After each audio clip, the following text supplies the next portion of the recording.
درپیش جو کوئی مسئلہ پوچھ لیں حاضر ہوں ہم ان کی بارگاہ۔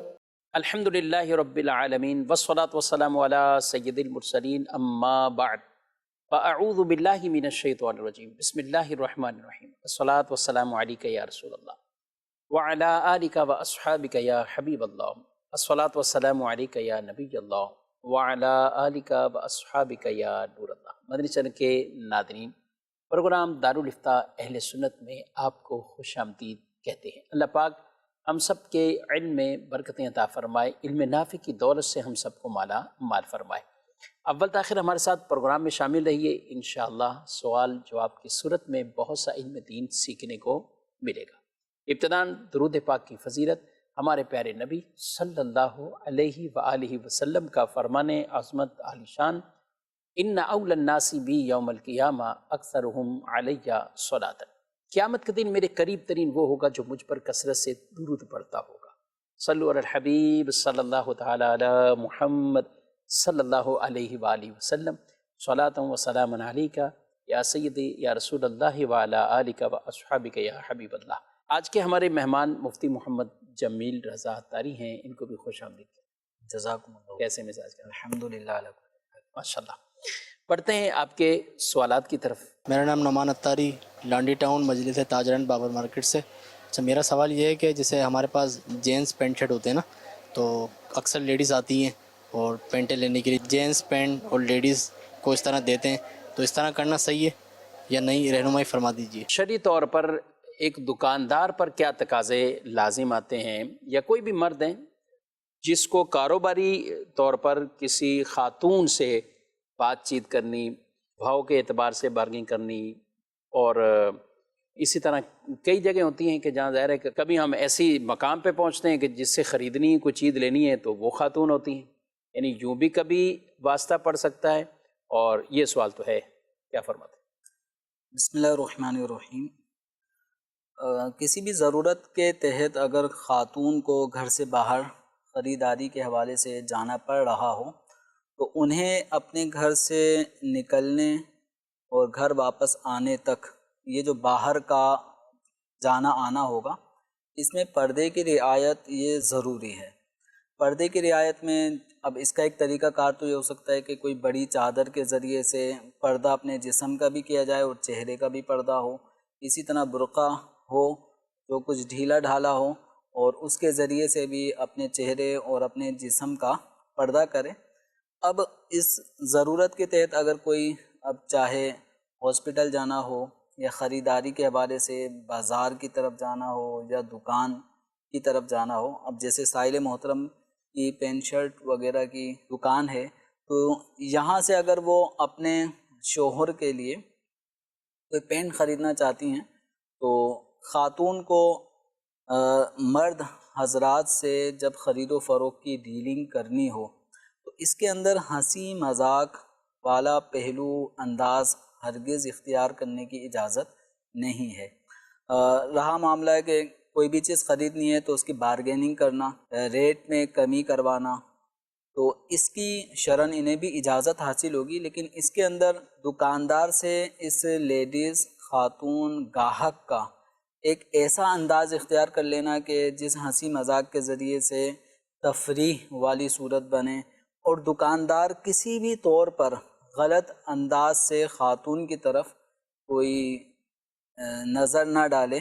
تو ان سب چیزوں کا خواتین کو بھی احتیاط کرنی ہے، اور خواتین کو مرد حضرات سے جو اجنبی مرد ہیں جب ان سے گفتگو کا جب انہیں تعلق اور واسطہ پڑے تو اپنی آواز میں وہ جو عام طور پر جو خواتین کے آواز میں کچھ نرمی اور لچک ہوتی ہے، تو وہ لچک اجنبی مردوں سے گفتگو کے دوران نہیں لانی۔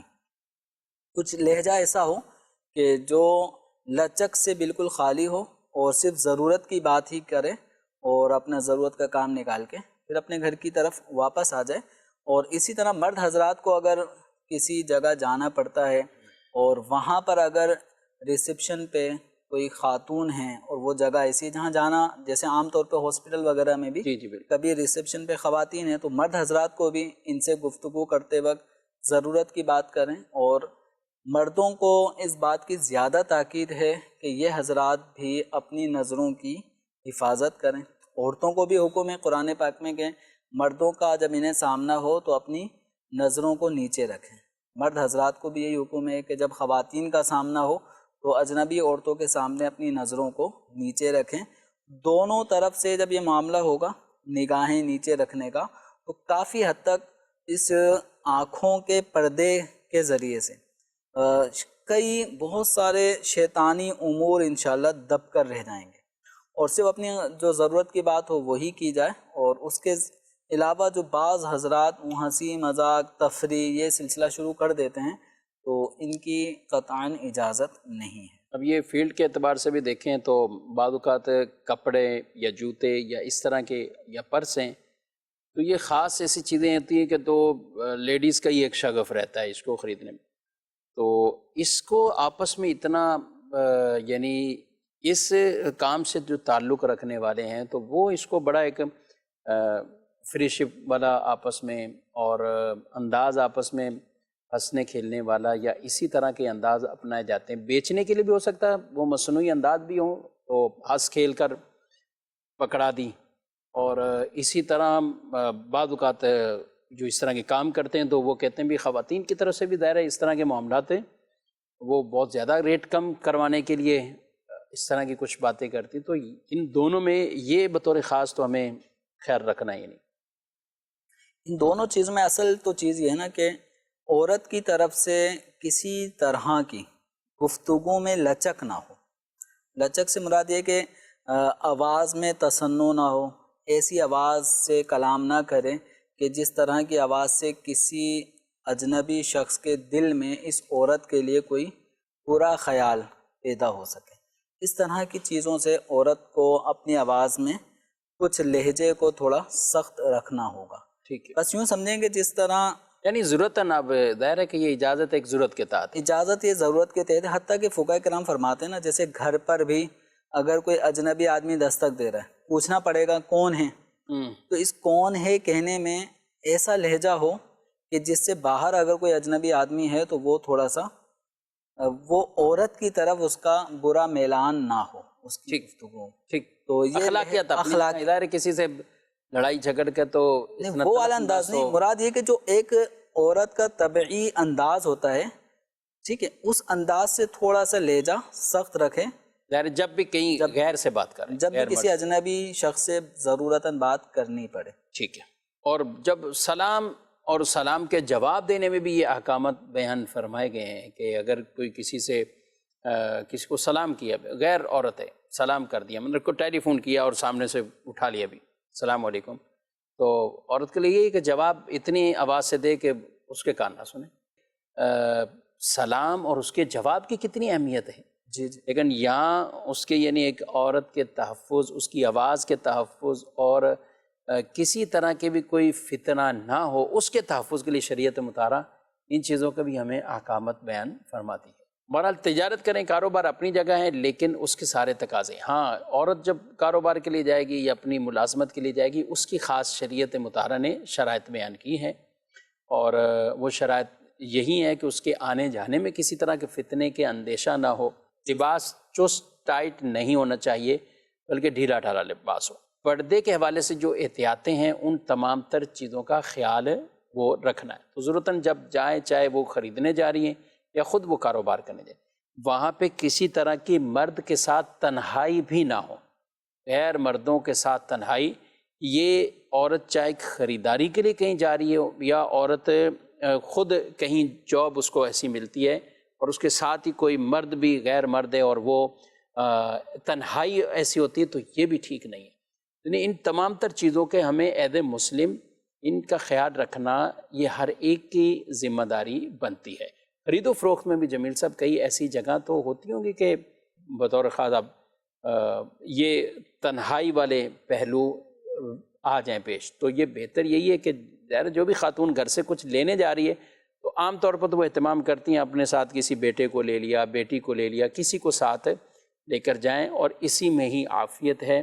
اللہ پاک عزتوں کو سلامت رکھے اور شریروں کے شر سے اور میلی نظروں سے بھی ہم سب کو محفوظ فرمائے۔ میرا سوال ہے کہ درزی کے پاس بچے ہوئے کپڑوں کا کیا حکم ہے؟ تو جواب ارشاد فرماتے ہیں جزاک اللہ خیر۔ درزی کے پاس کپڑا بچ گیا، بعض کا تو اتنا کپڑا ہوتا ہے کہ اسے باقاعدہ سوٹ بنا کر درزی بھیجنے لگ جاتے ہیں، شلوار کچھ اور بنا دی، قمیض کچھ اور بنا دی، اور اس طرح کر کے تو چلے پہلے تو کپڑا جو بچا اس کا کیا حکم؟ درزی کے پاس بچنے والے جو کپڑے ہیں اس کی دو صورتیں ہیں، ہم نکال سکتے ہیں۔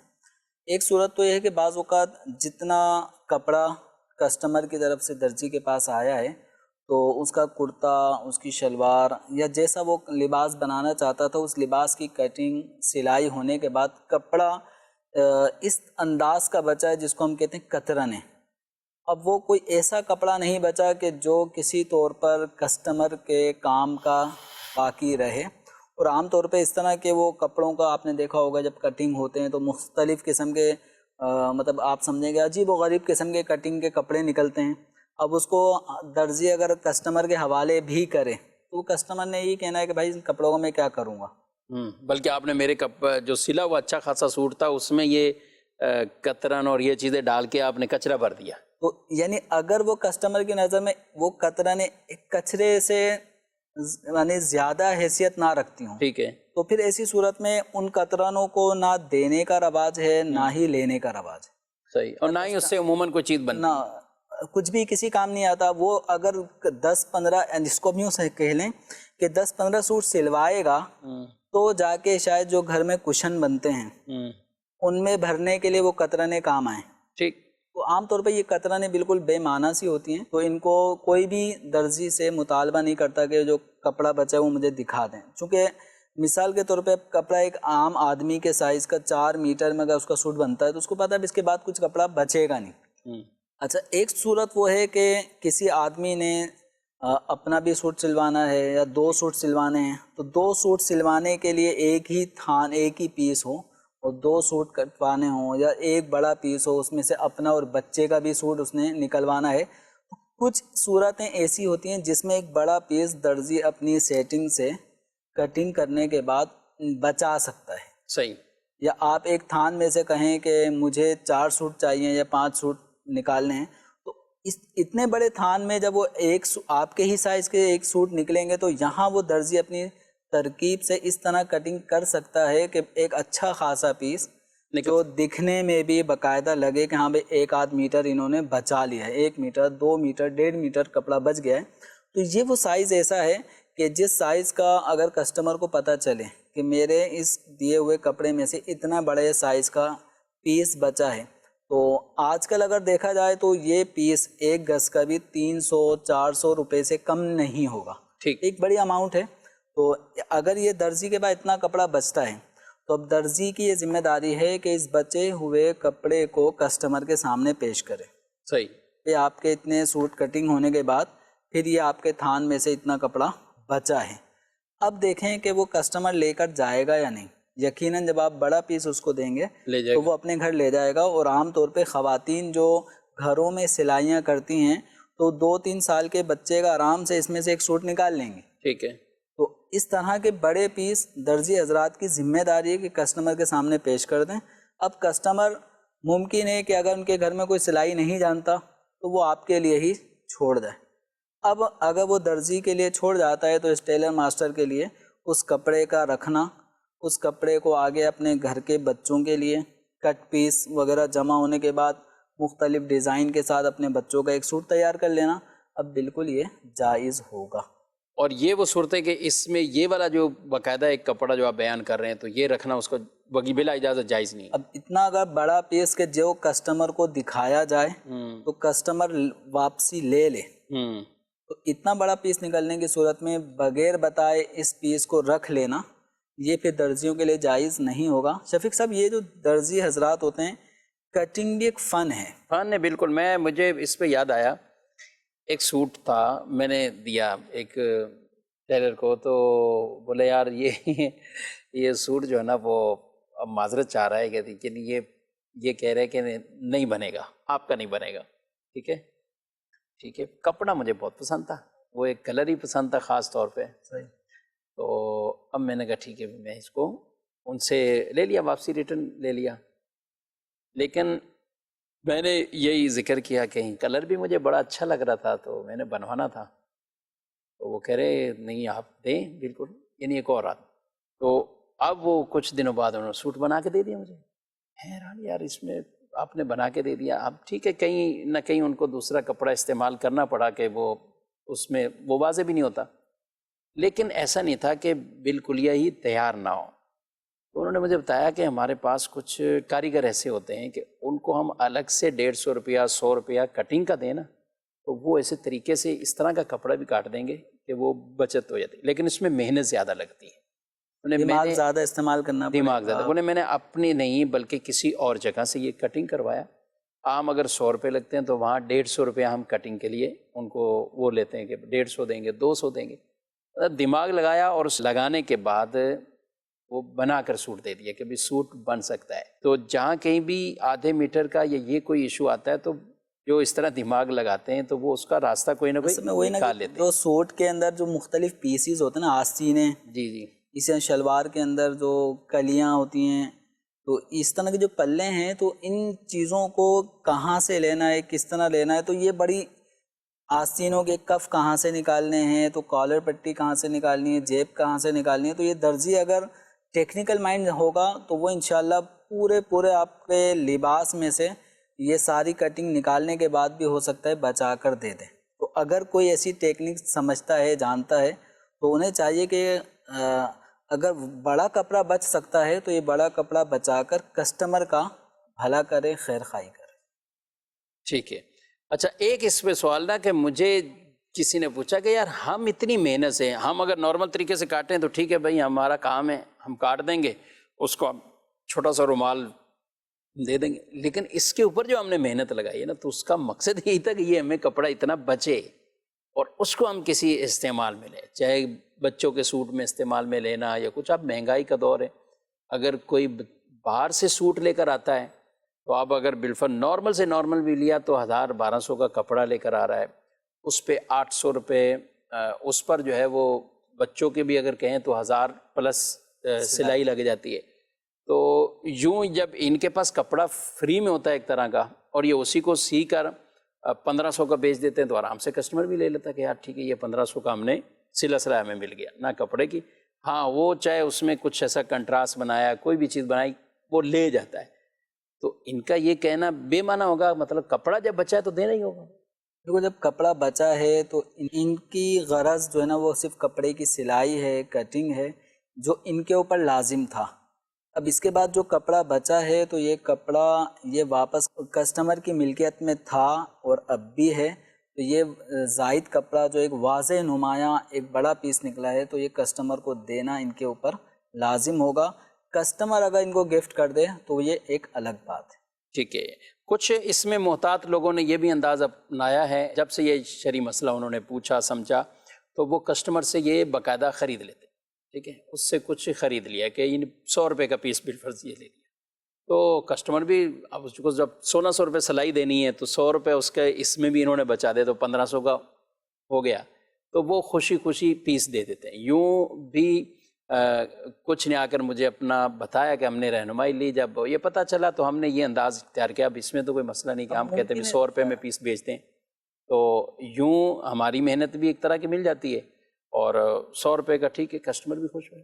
بعض کٹ پیس اگرچہ زیادہ نکل سکتے ہیں لیکن بعض کسٹمر کے حساب سے وہ ایک بیکار سی چیز ہوتی ہے کیونکہ انہیں آگے اس کو استعمال شاید کرنا نہیں آتا یا کرنے کی کوئی اور صورت ان کے لیے نہیں ہوتی. تو وہ اس طرح بھی طریقہ کار جو آپ بتا رہے ہیں جی ہاں کہ درزی حضرات ان کو کہہ دیں کہ بھائی اس کے میں اتنے ریٹ لگاتا ہوں، ٹھیک ہے آپ اتنے پیسے مجھے دے دیں، سلائی میں سے اتنے کٹ ہو جاتا ہے. بہرحال ناظرین کرام اس حوالے سے ہمیں ضرور سوچنا چاہیے. ظاہر ہے رزق حلال تو کمانا ہے اور سب کماتے ہی ہیں، لیکن انداز یہی اپنانا چاہیے کہ اس میں کسی طرح کی بھی کوئی حق تلفی نہ ہو اور کوئی ایسی ناجائز شک یا ناجائز صورت ہمارے مال کے اندر وہ شامل نہ ہو جائے. یہاں پر ایک سوال ہمیں پیکج کی صورت میں بھی ملا ہے تو دکھائیے ناظرین کو وہ پیکج. مشکلوں میں میرے خدا میری، مشکلوں میں میرے خدا میری، ہر قدم پر معاونت فرما، ہر قدم پر معاونت فرما۔ السلام علیکم ورحمۃ اللہ وبرکاتہ۔ وعلیکم السلام، کیسے نعمان بھی خرید سے؟ الحمد للہ رب العالمین اللہ کل حال۔ آپ سنائیں کیسے ہیں؟ ٹھیک ٹھاک ہے؟ بس اللہ کا شکر ہے۔ آج کل آپ پارک میں واک کرنے نہیں آ رہے؟ نعمان بھی بس تھوڑا سا پریشان ہوں، اسی وجہ سے نہیں آ پا رہا میں۔ اگر مناسب سمجھے تو مسئلہ ڈسکس کر سکتے ہیں ہم۔ نعمان بھی 3 ہفتے پہلے کی بات ہے، میں گھر والوں کو بغیر بتائے دوستوں کے ساتھ لانگ ڈرائیو پہ چلا گیا ہائی وے کی طرف۔ میرا یہ خیال تھا کہ ہم لوگ جلدی آ جائیں گے اور میرے دوست وغیرہ انجوائے کریں گے، لیکن ٹریفک کی وجہ سے ہم نے راستہ چینج کیا اور ہم راستہ بھٹک گئے۔ میرے موبائل کی بیٹری بھی ڈیڈ ہو گئی تھی اور اتفاق سے میرے دوستوں کے پاس موبائل فون نہیں تھا کہ ہم گھر والوں کو انفارم کر سکیں۔ جب گھر پہنچا تو کافی دیر ہو گئی تھی، گھر والے انتظار کر رہے تھے اور ناراضگی کا اظہار بنتا ہے۔ میں نے گھر والوں سے معافی مانگی اور میں نے قسم بھی کھائی کہ آج کے بعد میں بغیر بتائے گھر سے باہر نہیں نکلوں گا۔ پھر کیا ہوا شان بھائی؟ پھر 2 دن کے بعد میرے وہی دوست واپس آ گئے اور مجھے کہہ رہے کہ بس پاس میں جانا ہے، جلدی واپس آ جائیں گے۔ تو میں جلدی کے چکر میں موبائل اٹھانا بھول گیا اور میں ان کے ساتھ چلا گیا۔ پھر جب ہم گھر پہنچے تو ٹائم کافی ہو چکا تھا۔ پھر گھر والے ناراض ہو رہے تھے مجھ سے، مجھے انہوں نے کہا آپ نے تو قسم کھائی تھی کہ میں دوبارہ گھر سے باہر نہیں نکلوں گا، لیکن بس میں اس بات پہ پریشان ہوں کہ میں نے جو قسم کھائی تھی وہ قسم مجھ سے ٹوٹ گئی، اور میں اس کا کفارہ ڈھونڈنے کے لیے کبھی فیس بک پہ دیکھ رہا ہوں، کبھی یوٹیوب پہ کوئی ویڈیو مل جائے، یا آپ بھی میری رہنمائی فرما دیں کہ اس کا کیا حل ہوگا۔ پریشان مت ہو، اس کے بارے میں مفتی صاحب سے معلوم کر لیتے ہیں۔ جی مفتی صاحب، شریعت ہماری اس بارے میں کیا رہنمائی فرماتی ہے؟ اگر کوئی شخص انجانے میں قسم توڑ دے اس کے لیے کیا حکم ہوگا؟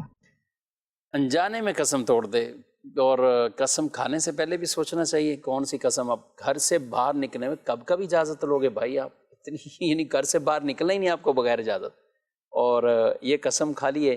کیا کہتے ہیں جمیل صاحب؟ آپ توڑ بھی دی؟ میں تو خود سوچ رہا ہوں کہ قسم کے الفاظ یہ ہیں کہ میں بغیر اجازت گھر سے باہر نہیں نکلوں گا۔ ہاں، اب ان کو گھر میں بچوں کو اسکول چھوڑنا ہے، ابھی دودھ لینے جانا ہے، سبزی لینے، تو آپ کیا مطلب پوچھتے ہی نہیں ہیں گھر سے ایسی قسم کھائی کیوں ہے انہوں نے؟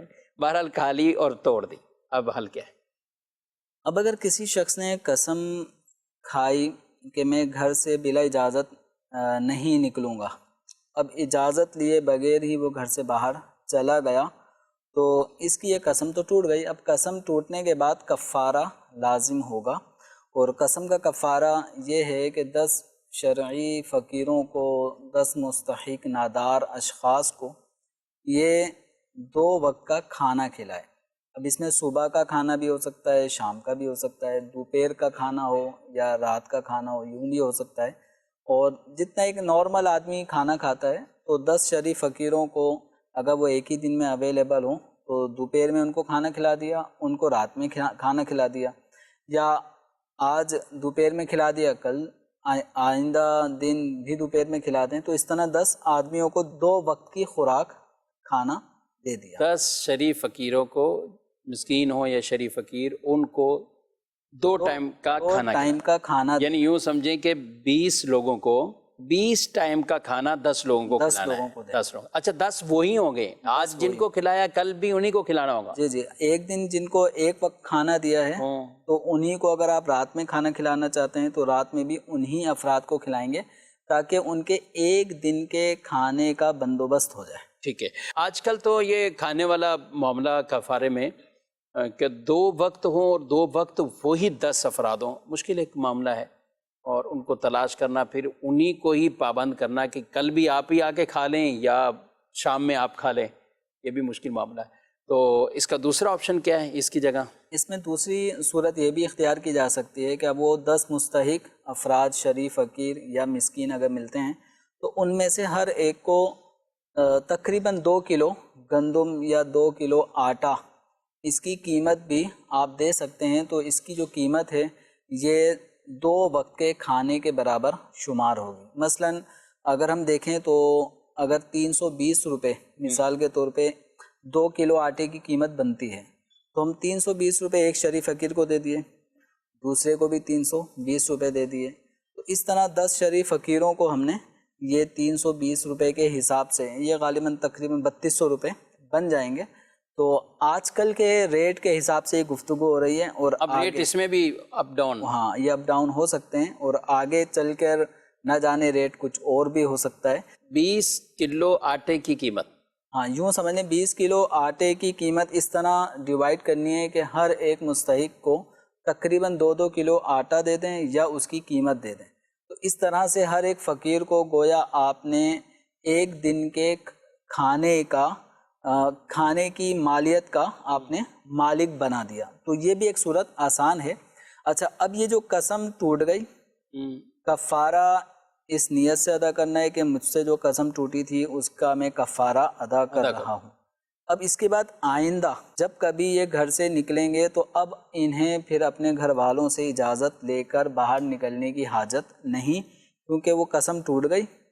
وہ قسم ٹوٹنے کے بعد اب آئندہ یہ اجازت لیے بغیر بھی چلے جائیں گے تو کسی قسم کی قسم یا قسم کے ٹوٹنے والی بات اور پھر کفارے والی بات ان کے اوپر لاگو نہیں ہوگی. یہ قسم کے یہ والے جو الفاظ جو سائل محترم نے بیان کیے ہیں اس کے اندر استمرار نہیں پایا جا رہا، یعنی ہمیشگی نہیں پائی، ہمیشگی نہیں کہ میں جب جاؤں یہ وہ جب جاؤں گا تو میں اجازت خود سوچ رہے ہیں یہ، لیکن یہ آپ تو پھر آپ اجازت دے رہے ہیں. ان کے گھر والوں نے پہلے بھی روکا ہے، ابھی بغیر بتائے نہیں جانا. اور اس کو ناظرین کرام اس طرح کی چیزوں پر نا جذبات میں آ کے قسموں کو نہیں، آپ قسم ہمارے یہاں بالکل ایسے ہی خریدار ہو تو وہ قسم، بعض کا گاہک تو وہ قسم، تم سے قسم کے الفاظ کر کے کہ آپ سے خریدنا ہی نہیں ہے، لینا بھی نہیں ہے. اچھا عورتیں ہیں تو ان کو کبھی جذبات اور غصہ آ گیا تو اس گھر میں رہنا ہی نہیں ہے، اچھا رہنا ادھر ہی ہے، کہاں جانا ہے، صحیح ہے. اور آپ اسی طرح گھر کے اندر بھی جو کام ویسے ہی آدمی کو ایک معمولات ہیں، یہ ظاہر ہے شوہر اپنی بیوی کے ایک طرح کا محتاج، کھانا پینا کپڑے پہننے اور کئی چیزیں. اب وہ کہے کہ تجھ سے میں نے یہ چیزیں کوئی لینی ہی نہیں ہے، پھر آتے ہیں کہ ہم نے یہ قسم کاری تیرے ہاتھ کی روٹی نہیں کھاؤں گا. ہاں، اور بیوی ان کو بعد اوقات یہ کہہ دیتی کہ یہ آج تو کیے، اس کے بعد تو میں آپ کے ساتھ میں نے جانا ہی نہیں ہے، یعنی میں کہ نہیں گئے یا کچھ اور کہیں نہیں گئے یا اس طرح کی کوئی چیز کہنی ہی نہیں ہے. اچھا کہنی انہیں کو ہی ہے، اس کے بغیر کہاں جانا ہے. پھر بار بار یوں قسمیں کھانا بھی توڑنا بھی، تو یہ ٹھیک عمل نہیں ہے. قسم ضرورت کے وقت ہو، جہاں پہ بھی ہو نا، تو خاص جو ضرورت ہے، موقع محل ہے، آپ اس وقت قسم کھا سکتے ہیں. اور اگر بالفرض کبھی ایسا ہو کہ قسم آپ نے کھائی ہے لیکن جس کام کے حوالے سے آپ نے جذبات میں کھا لی ہے لیکن وہ کام درست نہیں ہے، آپ شوہر کے بیوی سے میں نے تم سے بات ہی نہیں کرنی اور قسم کھا لے، بیوی شوہر سے کہ میں نے، اسی طرح اپنے محارم سے رشتے توڑنے کے حوالے سے قسم کھا لیں. اب یہ نہیں کہا جائے گا کہ آپ اس کو پورا کریں، بلکہ اب آپ اپنی اس قسم کو جو قطع تعلقی کی طرف آپ کو لے کر جا رہی ہے اب سے توڑیں اور اپنی اس قسم کا کفارہ دیں. جمیل صاحب ایسے بھی تو کئی لوگ نا اب عذر کرتے ہیں، اب بھلے وہاں شادی رکی ہوئی ہے کچھ بھی ہے، ہم نے تو جانا ہی نہیں، ہم نے تو قسم کھائی ہوئی. اگر وہ کام ایسا ہے کہ جس کے قسم پورا کرنے کی صورت میں وہ کسی گناہ کا ارتکاب کر رہا ہو، جیسے قطع تعلقی کی آپ نے مثال دی کہ میں اپنے فلاں بھائی سے رابطہ ہی نہیں رکھوں گا، تعلق ہی نہیں رکھوں گا، اس کی قسم کھائی ہے، تو صلہ رحمی واجب ہے. اپنے آپس کے جو بہن بھائی کا جو رشتہ ہے ان کے درمیان صلہ رحمی یہ واجب ہے. اب اگر کوئی یہ کہتا ہے کہ میں اپنے بھائی سے تعلق ختم کرتا ہوں، خدا کی قسم اب اس سے کبھی رابطہ نہیں کروں گا، تو اس کا مطلب یہ ہے کہ یہ صلہ رحمی جو واجب ہے اس کے ترک پر قسم کھائی ہے. تو یہاں پر تو ایسی صورت میں اس پر واجب ہے کہ قسم کو توڑے، یا کوئی قسم کھا لے کہ میں اپنی امی سے بات نہیں کروں گا معاذ اللہ، صحیح، یا اپنے والد صاحب سے بات نہیں کروں گا، تو والدین سے بات نہ کرنا، گفتگو نہ کرنا، یعنی وہ بلا بھی رہے ہیں تو اس کا جواب نہ دینا، تو یہ ناجائز کام ہے.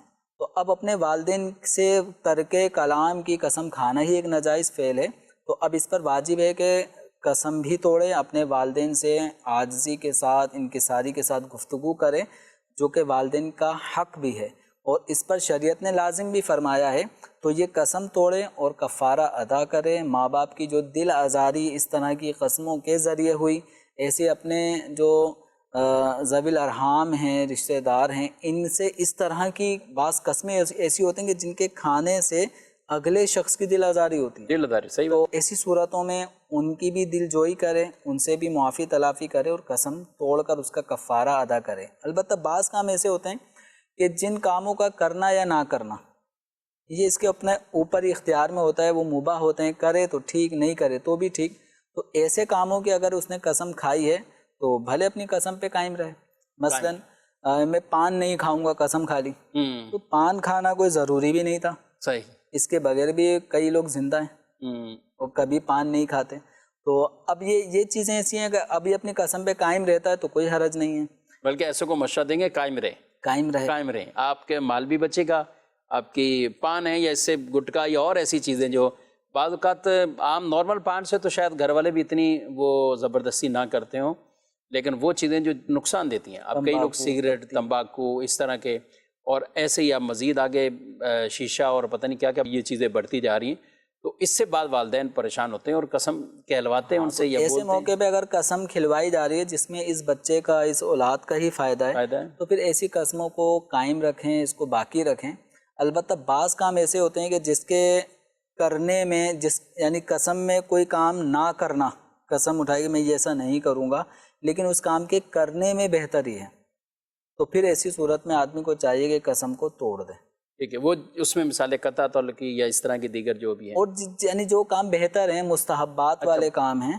اس کی مثال یہ ہو سکتی ہے مطلب کہ کسی فلاں کو، یعنی اس کو صدقہ نہیں دوں گا مثلا، ہاں جیسے یعنی صدقہ دینا ہے، ویسے ہی آمنا صدقہ ہے، کوئی کسی کو دے رہا ہے یہ، تو اس کو میں نہیں دوں گا. اب یہ قسم اٹھا لی کہ میں فلاں کو جو دوست ہے میں، یا غریب ہے، نادار جو قریبی عزیز ہے، میں اس کو صدقہ نہیں دوں گا، باقی کسی کو بھی دے دوں گا. تو اب یہ جو قسم کھا لی، ٹھیک ہے، اگرچہ خاص وہی آپ کے مال کا مستحق نہیں ہے، آپ کسی اور کو بھی دے سکتے ہیں، لیکن اگر وہ رشتہ دار ہیں، اوروں کے مقابلے میں اس کو دینا یہ زیادہ اجر و ثواب کا باعث ہے. اب اس صورت میں اس کو چاہیے کہ اپنی قسم توڑے. اس کی صورت یہ ہے کہ وہ صدقہ خیرات جس کے نہ دینے کی اس نے قسم کھائی تھی، اس کو وہ صدقہ خیرات کا سلسلہ اس کے ساتھ جاری رکھے اور اس کو دے. اس طرح اس کی قسم بھی ٹوٹ جائے گی اور قسم کا اس کو کفارہ ادا کرنا ہوگا، جس کا جواب کے شروع میں ذکر ہوا. اس طرح قسم کا کفارہ دے اور اپنے عزیز و اقارب سے اپنے رشتوں کو مضبوط رکھے. ماشاءاللہ. اور قسمیں یاد بھی رکھیں، قسمیں کتنی کھائی ہے نا، یہ نہیں کہ ایک ایک بات پر اتنی قسمیں کھائیں، پھر اس کے بعد مزید قسمیں کھائیں، پھر مزید قسمیں کھائیں. جمیل صاحب، لوگ اس کو کھائیں یعنی جن کی عادت بنی ہوئی اور اتنی قسمیں، اور پھر ایک بات پر چار قسمیں، اللہ کی قسم، خدا کی قسم، قرآن کی قسم، تو فلاں قسم. اب یہ ساری قسمیں اور پھر زمانہ مستقبل میں کوئی کام کرنے یا نہ کرنے کے اوپر ہے. 4 مرتبہ قسم کے الفاظ ہو گئے اور آگے کوئی کام کرنا ہے یا نہیں کرنا، تو اب وہ 4 قسمیں ہو گئی اس کے. اب 4 قسمیں. اچھا، یہ ایک وقت میں کھائیں، اب پتہ نہیں زندگی میں کتنی کھاتے جا رہے ہیں اور توڑتے جا رہے ہیں. تو یہ ایسا نہ کریں. اس کے لیے ضرور کوئی اگر اس طرح کے ہیں معاملات تو اس کی شرعی رہنمائی دارالفتہ اہل سنت سے آپ حاصل کیجیے. امیر اہل سنت دامت برکاتہم العالیہ کے قسم کے حوالے سے ایک بہت خوبصورت سوال جواب کی صورت میں رسالہ بھی موجود ہے، مکتبۃ المدینہ سے یہ حاصل کیجیے اور اس رسالے کا بھی مطالعہ فرمائیں. یہ مزید سوال. میں کراچی سے بات کر رہا ہوں. میرا مفتی صاحب سے سوال ہے، دین میں آسانی ہے، سختی نہیں، اس سے کیا مراد ہے؟ اس کے بارے میں ارشاد فرما دیں. جی، دین میں آسانی ہے، دین تو بڑا آسان ہے. اس کے حوالے سے کافی لوگ اس سوال بھی کرتے ہیں. شریعت مطہرہ کے احکامات، اگر کوئی واقعتاً ان احکامات پہ غور کرے تو یہ احکامات بڑے آسان ہیں اور ان احکامات پہ عمل کرنا بہت آسان ہے. مثلا نماز پڑھنی ہے، عبادات کے اندر سب سے سر فہرست نماز کا ذکر ہے، تو نماز میں کتنی آسانیاں ہیں اگر ہم ان آسانیوں کو سامنے رکھیں، اور اس کے فوائد کتنے ہیں. مثلا نماز کے لیے ہمیں وضو کرنا ہوتا ہے، اس وضو کے ذریعے سے ہمارے جو جسم کا چہرہ، ہاتھ، پاؤں، سر کا مسح کرنے، ان ساری چیزوں میں ایک ہمیں فریشنس حاصل ہوتی ہے. نماز پڑھتے ہیں، نماز پڑھنے میں جو رکعتیں ٹوٹل ہیں وہ اگر آپ ان پہ نظر رکھیں تو ان کی تعداد بھی کم ہے. فجر میں 2 رکعت ہیں، ظہر میں 4 رکعتیں ہیں، عصر میں 4 ہیں، مغرب میں 3، عشاء میں 4 رکعت فرض، 3 وتر. ٹوٹل پورے دن میں 24 گھنٹے میں 20 رکعتیں انتہائی اہم ہیں، جن کو فرائض کہا جاتا ہے یا وتر شامل کر لیں تو یہ حالانکہ ہم اللہ تبارک و تعالیٰ کی نعمتیں صبح سے شام تک سو رہے ہیں تو اس وقت بھی نعمت الہی چھما چھم ہم پر برس رہی ہے. ہر لمحے ہم اگر غور کریں تو ہم پر اللہ تعالیٰ کی نعمتوں کا شکر لازم ہے. لیکن عبادات کے معاملے میں اگر ہم دیکھیں تو اللہ تبارک و تعالیٰ نے ہمیں کام کاج کا بھی وقت عطا فرمایا جس میں ہم کام کاج کرتے ہیں، روزی حاصل کرتے ہیں، آرام کرتے ہیں، کھانا کھاتے ہیں، گھر والوں کو سب کو وقت دیتے ہیں۔ عبادات کے معاملے میں ہمیں ایک مخصوص ٹائم، 5 وقت کی نماز ہیں، اس دوران ہم اپنے بہت سارے دنیاوی کام کر رہے ہوتے ہیں۔ نمازوں کے اندر بھی ہمیں ٹوٹل 10 منٹ میں ہم تقریباً اپنے فرائض بآسانی ادا کر لیتے ہیں۔ اس کے علاوہ بقیہ 23 گھنٹے کہاں ہیں، ہمارے پرسنلی کام ہیں۔ اسی طرح روزہ ہے تو روزہ، حج ہے، زکوٰۃ کی ادائیگی ہے۔ زکوٰۃ کی ادائیگی کو لے لیں کہ ہم صرف 2.5% وہ زکوٰۃ دیتے ہیں، وہ زکوٰۃ میں نکال رہے ہیں، 97.5% تو مال ہمارے پاس ہے، اور یہ بھی روزانہ نہیں نکالنا، سال میں ایک بار۔ سال میں ایک دفعہ نکالنا ہے۔ اس دوران مال نیچے آتا ہے، کبھی اوپر جاتا ہے، تو روزانہ یا ہر مہینے کی بنیاد پر زکوٰۃ کو لازم نہیں کیا گیا۔ حساب کتاب بھی ہر مہینے کے اعتبار سے نہیں، ایسا بھی نہیں ہے کہ ہر مہینے کو نوٹ کر لو کہ اس مہینے میں کتنی زکوٰۃ بنی، دوسرے مہینے میں کتنی بنی، اور تو ایسا بھی نہیں ہے۔ اسی طرح اگر ہم روزوں کو دیکھیں تو روزہ ہر ہفتے لازم نہیں کیا گیا، ایک دن چھوڑ کر ایک دن لازم نہیں کیا گیا۔ ہم پر روزے بھی 12 مہینے میں صرف ایک مہینہ جو شہر رمضان ہے اس میں روزے کو لازم کیا گیا۔ روزہ پہلی امتوں پر ایک طویل وقت تک روزے کا ڈیوریشن بھی بڑا لمبا تھا، جس میں رات کے وقت بھی روزہ ہوا کرتا تھا۔ ابتدائی اسلام میں بھی رات کے وقت میں روزے کی جو ٹائمنگ ہے وہ رات کا وقت بھی روزے کے ٹائمنگ میں شامل تھا، جس میں کچھ کھانا پینا نہیں ہوتا تھا۔ یعنی افطار کیا، کھانا کھایا، اگر اس سے بعد سو گیا کوئی آدمی تو اب گویا کہ اس کا روزہ شروع ہو گیا۔ یعنی روزے کا جو دورانیہ اس میں رات کا حصہ بھی شامل ہو جاتا تھا، لیکن بعد میں اللہ تعالیٰ نے اس کو آسان، صبح صادق تا غروب آفتاب، یہ ہمارا روزے کا ٹائم ہے۔ اچھا، یہ جو مسائل نا جیسے نماز ہے، روزہ ہے، حج زکوٰۃ ہے، یہ تو ہیں اپنی جگہ اور لوگ کہتے ہیں ٹھیک ہے۔ مسئلے میں آتے ہیں کہ جب نماز کو نماز کے طریقے سے ادا نہ کیا، زکوٰۃ جتنی بنتی ہے وہ دینے میں نفس پر بھاری ہو رہا ہے، اب مسئلہ۔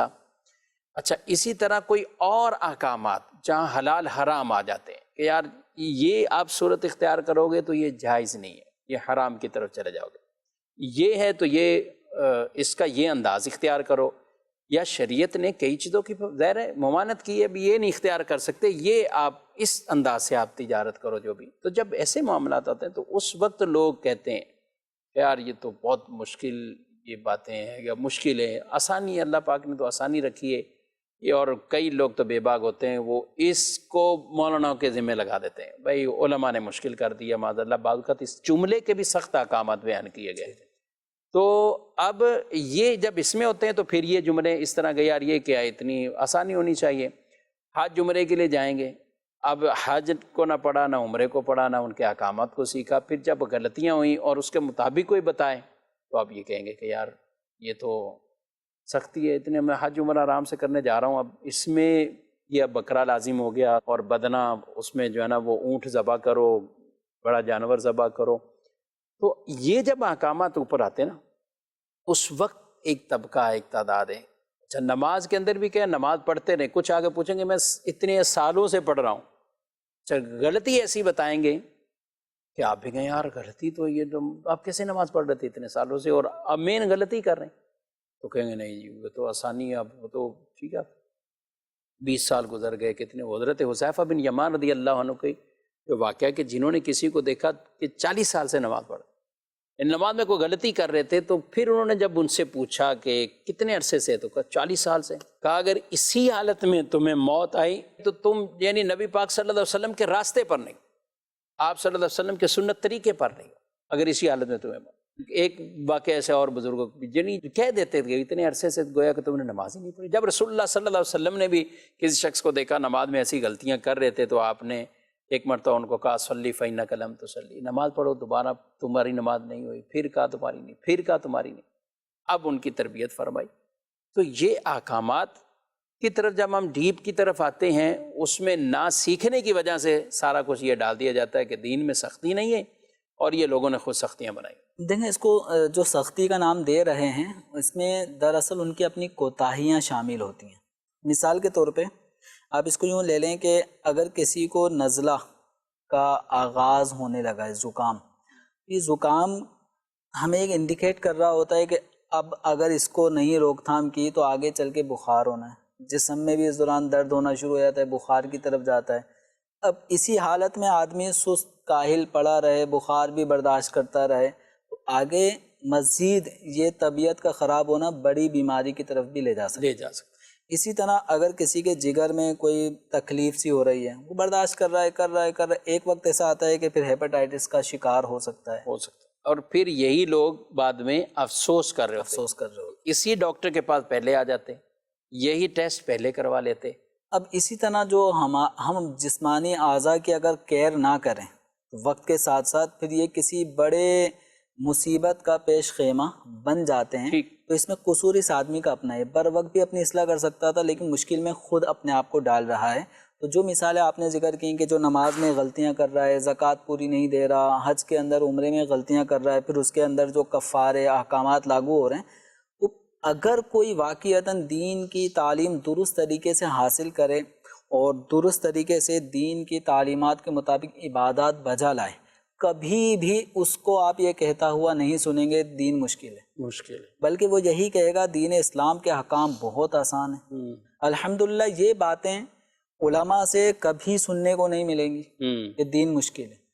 علماء سے تعلق رابطہ رکھنے والے، مسائل پوچھنے والی عوام سے کبھی آپ نہیں سنیں گے کہ دین مشکل ہے، بلکہ وہ یہ کہیں گے الحمدللہ دین اسلام سیکھنے سے ہمارے مسائل حل ہو گئے۔ بلکہ آپ یہ سنیں گے کہ جب سے مفتی صاحب سے یا فلاں علامہ صاحب سے میرا تعلق قائم ہوا ہے اور مسئلے مسائل میں ان سے سیکھتا رہتا ہوں، پوچھتا رہتا ہوں، زندگی بڑی آسان ہو گئی ہے۔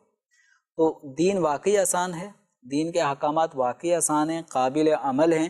لا یکلف اللہ نفسا الا وسعہا، قرآن پاک میں واضح طور پہ فرما دیا گیا کہ اللہ تبارک و تعالیٰ اپنے بندوں پر کسی جان کو اس کے بوجھ سے زیادہ احکام کا مکلف نہیں کرتا۔ اللہ تعالیٰ جتنی ان میں طاقت ہے، ایسا نہیں کہ طاقت سے ہٹ پر کسی پہ احکام ڈالے، کسی پر جو احکام لاگو ہوئے ہیں وہ اس کی طاقت سے زیادہ نہیں ہے۔ نابالغ کے اوپر نماز روزہ یہ فرض نہیں کیا گیا، عورتوں پر مسجد کی جماعت کو لازم نہیں کیا گیا۔ اسی طریقے سے بہت سارے احکامات پہ اگر ہم غور کریں تو ان میں ہمیں یہ قرآن پاک احادیث کریمہ کے ذریعے جو احکامات ہیں ان میں آپ کو آسانیاں ہی نظر آئیں گی۔ کوئی کھڑے ہو کے نماز نہیں پڑھ سکتا، بیٹھ کے پڑھے، بیٹھ کے نہیں پڑھ سکتا، لیٹ کر پڑھے، لیٹ کر بھی اگر وہ نماز اشارے کے ساتھ پڑھے، بہت ساری آسانیاں شریعت مطہرہ میں ہیں۔ بس دین کو صحیح معنوں میں صدق دل کے ساتھ سیکھنے کی ضرورت ہے۔ ماشاءاللہ، اور بھی اس پہ کئی مثالیں ہیں، اور خود قرآن مجید میں اللہ پاک نے ارشاد فرمایا یرید اللہ بکم الیسر ولا یرید بکم العسر، اللہ ارادہ فرماتا ہے تمہارے لیے آسانی کا۔ یہ احکامات بیان کرنے کے بعد ہی فرمایا کہ یہ آسانی تمہارے لیے، اور اللہ تمہارے لیے مشکل کا ارادہ نہیں فرماتا، تمہیں آسانیاں دیتا ہے۔ عمل کریں گے تو یہ آسان ہی لگے گا، مشکل نہیں لگے گا۔ سارا سال اسکول کی کتابیں اگر کوئی نہ پڑھے تو امتحان کے وقت وہ بھی کہے گا یار یہ بہت مشکل ہے، اور جو پڑھنے والے ہیں وہ اس پر ہنستے ہیں، یہ میٹرک کہاں سے مشکل، یہ کہاں سے مشکل، وہ کہاں سے مشکل، وہ ان کے لیے آسان ہے، ایک روٹین بنی ہوئی ہے۔ تو اس لیے عمل دین پر کریں، انشاءاللہ آپ کو دین کے احکامات پر عمل کرنے میں لطف بھی آئے گا اور آسان بھی لگے گا۔ اللہ پاک ہمیں عمل کی توفیق دے۔ وقت ہمارا اختتام کو پہنچا، آپ سے اجازت چاہتے ہیں، فی امان اللہ۔ ہادیوں رہنما ہمارے علماء، ہو کبھی درپیش جو کوئی مسئلہ، پوچھ لیں حاضر ہوں ہم ان کی بارگاہ۔